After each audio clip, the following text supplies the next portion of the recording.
दोस्तों, इस वीडियो में मैं आपको जानकारी दूंगा कक्षा 10वीं के अध्याय 14 गणितीय कथनों की जांच। और इसमें हम लोग ऐसी 10 सत्य असत्य और रिक्त स्थानों से रिलेटेड क्वेश्चन देखेंगे जो कि 2017 से 2022 तक पूछा गया है। पहला प्रश्न आपके सामने लिखा हुआ है, दो सम संख्याओं का योग सदैव सम संख्या होता है। छत्तीसगढ़ 2018 में ये सेट में पूछा गया है। अब दो सम संख्या हम लोग अपने मन से मान लेते हैं, पहला सम संख्या 2 और दूसरा सम संख्या 2, या मान के चलिए इसमें 2 की जगह मैं दूसरा कोई सम संख्या ले लेता हूँ 4।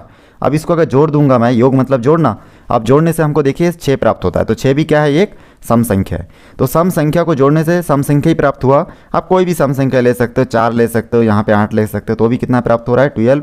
जो भी ये 12 भी क्या है, एक सम संख्या है। तो इस प्रकार से सम संख्याओं का योग हमेशा क्या होता है, सम संख्या होता है। ये कथन क्या हो जाएगा, आपका सत्य हो जाएगा। उसके बाद नेक्स्ट क्वेश्चन दिया गया, देखिए 8वां नंबर क्वेश्चन, एक विषम संख्या और एक विषम संख्या का योग, एक विषम संख्या और एक सम संख्याओं का योग सदैव सम संख्या होता है। तो ये एक विषम संख्या और एक सम संख्या, तो एक विषम संख्या मान लेते हैं 1 और एक सम संख्या मान लेते हैं 4। इनको अगर जोड़ेंगे तो हमको कितना प्राप्त होता है, योग विषम संख्या प्राप्त होता है। लेकिन ये क्या बोल रहा है कि सम संख्या प्राप्त होता है। ये क्वेश्चन छत्तीसगढ़ 2018 में बी सेट में पूछा गया है। तो ये कथन क्या हो जाएगा, आपका असत्य हो जाएगा, ठीक ना। तो इस प्रकार से हम लोग देखें कि ये कथन असत्य है। कोई भी एक विषम संख्या और कोई भी एक सम संख्या को जोड़ेंगे तो हमेशा हमको कितना प्राप्त होगा, विषम संख्या प्राप्त होगा। तो ये बोला कि सम संख्या होगा, इसलिए कथन असत्य हो गया। चलिए आगे हम लोग देखते हैं। आगे क्वेश्चन में लिखा हुआ है कि दो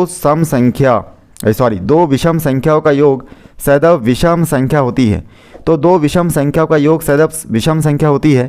ये कथन सही है कि नहीं, इसको हम लोग चेक करेंगे। तो देखेंगे कि दो विषम संख्या, अब पहला विषम संख्या 3 मान लो, दूसरा विषम संख्या 5 मान लो, इन दोनों को अगर हम लोग जोड़ देंगे तो कितना प्राप्त होगा, 8 प्राप्त होगा। 8 क्या है, एक सम संख्या है।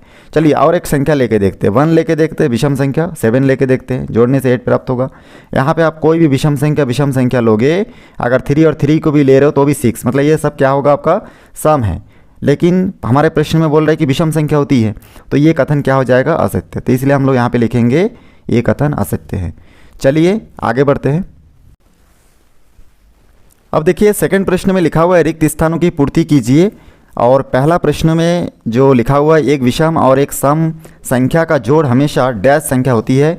छत्तीसगढ़ 2020 में बी सेट में आया है। मतलब अब देखिए अध्याय 14 में से जितना प्रश्न है सब कितना आसान प्रश्न है, ठीक ना, सिंपल समझने वाला क्वेश्चन है।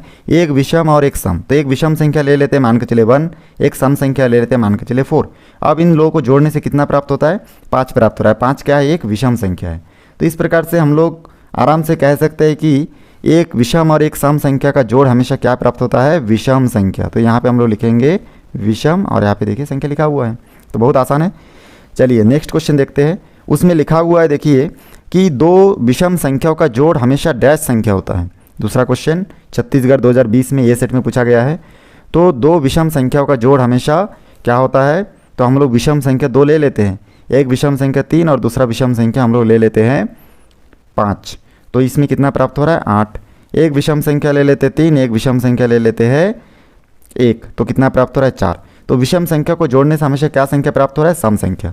तो यहाँ पे हमको लिखना है सम संख्या, ठीक ना। उसके बाद देखिए तीसरा प्रश्न में लिखा है, किसी त्रिभुज का डैश कोण दूरस्थ अंतःकोणों के योगफल के बराबर होते हैं। तो डैश कोण मतलब किसी त्रिभुज का कौन सा कोण दूरस्थ अंतःकोण के योगफल के बराबर होगा। तो यहाँ पे हम लोग बाह्य लिख सकते हैं, ठीक ना। तो यहाँ पे हम लोग लिखेंगे बाह्य कोण, ठीक ना।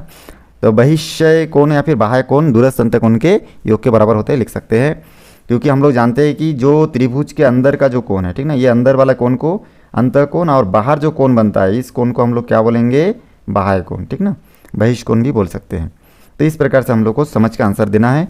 चलिए आगे बढ़ते हैं। किसी त्रिभुज की दो भुजाओं का योगफल तीसरी भुजा से डैश होता है। तो किसी त्रिभुज का क्या होगा, किसी भी त्रिभुज की दो भुजाओं का योगफल तीसरी भुजा से क्या होगी, तो क्या होगी, अधिक होगी। तो यहाँ पे हम लोग लिखेंगे अधिक होगी, ठीक है। चलिए आगे बढ़ते हैं। लिखा है √2 एक डैश संख्या है। तो देखिए रूट वाला जितना भी संख्या है, रूट को हम लोग वर्गमूल भी बोलते हैं, तो √2 क्या हो जाएगा, एक अपरिमेय संख्या होगा। जितना भी रूट वाला संख्या है उन सभी को अपरिमेय संख्या बोलते हैं, ठीक ना। जितना संख्या के ऊपर वर्गमूल होता है वो सब क्या होता है, अपरिमेय संख्या। तो इसका करेक्ट आंसर हो जाएगा अपरिमेय संख्या। चलिए आगे बढ़ते हैं। अब आगे देखिए लिखा हुआ है कि 6वां नंबर क्वेश्चन में लिखा हुआ है कि ये अंतर्भाव बी को गणितीय कथन के रूप में लिखेंगे तो ये और बी के बीच में कौन सा निशान लगाना है। तो अंतर्भाव, ठीक ना, अंतर्भाव को हम लोग इसको इम्प्लाइज भी बोलते हैं, तो हम लोग इसके बीच में इम्प्लाइज का निशान लगाएंगे। छत्तीसगढ़ 2017 में सी सेट में पूछा गया था। चलिए आगे बढ़ते हैं। 6वां प्रश्न लिखा हुआ है, देखिए 7वां प्रश्न कि सम संख्याओं का वर्ग सदैव डैश संख्या होती है। अब सम संख्या का वर्ग करके देख लेते हैं। जैसे 2 का वर्ग कर दिया तो कितना प्राप्त होगा 4, 4 का वर्ग कर दिए, 4 भी सम संख्या तो इसका प्राप्त होगा 16। तो ऐसे करके अगर हम लोग सम संख्याओं का वर्ग करते जाएंगे तो हम लोग को जो संख्या प्राप्त होगा वो भी क्या होगा, आपका सम संख्या होगा। क्या संख्या होगा, सम संख्या। चलिए आगे बढ़ते हैं। आगे लिखा हुआ है देखिए 8वां प्रश्न में कि परिमेय संख्या तथा अपरिमेय संख्या के संयोजन को डैश संख्या कहते हैं। तो परिमेय और अपरिमेय जहाँ मिलता है उसको हम लोग बोलते हैं वास्तविक संख्या, ठीक ना। तो ये छत्तीसगढ़ 2019 में पूछा गया था, तो यहाँ पे हम लोग लिखेंगे वास्तविक, ठीक ना, वास्तविक संख्या बोलते हैं। उसके बाद 9 नंबर प्रश्न में लिखा है विषम संख्याओं का वर्ग सदैव डैश संख्या होती है। तो यहाँ पे विषम संख्याओं का वर्ग, अब विषम संख्या ले लीजिए, 1 का वर्ग करके देखिए कितना आता है, 1 आएगा। 3 का वर्ग करके देखिए कितना आएगा, 9 आएगा। फिर आप 3 के बाद चले 5 का वर्ग करके देखिए कितना आएगा, 25 आएगा। मतलब विषम संख्या को वर्ग करने से जो संख्या प्राप्त हो रहा है वो भी आपका क्या है, विषम संख्या है। तो यहाँ पे हम लोग लिखेंगे विषम, ठीक ना। ये छत्तीसगढ़ 2019 में सी सेट में पूछा गया था।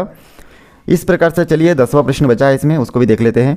10वां प्रश्न में लिखा हुआ है 2 सम संख्याओं का जोड़ सदैव डैश संख्या होता है। 2 सम संख्याओं का जोड़, तो 2 संख्या ले लीजिए, एक सम संख्या 2 ले लेता हूँ, एक सम संख्या 4 ले लेता हूँ। इन दोनों को जोड़ने से 6 प्राप्त हुआ, मतलब ये क्या हुआ है, आपका एक सम संख्या है। इसी प्रकार चलिए कोई भी संख्या आप ले सकते हैं। एक संख्या चलिए 12 एक सम संख्या ले लेता हूँ और 14 एक सम संख्या ले लेता हूँ, तो कितना आ गया 26। 26 भी क्या है, एक सम संख्या। तो यहाँ पे सम संख्या प्राप्त होगा, तो यहाँ पे हम लोग सम संख्या होता है करके लिख सकते हैं।